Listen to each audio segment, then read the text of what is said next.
If you have a couple hundred channels with your new streaming TV service, you may find it challenging to scroll through dozens of channels to get to the one that you'd like to watch.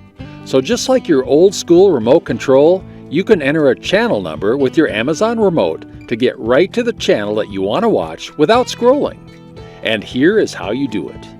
From the on-screen channel guide, simply press and hold the center of your remote control ring to open up a channel number pad.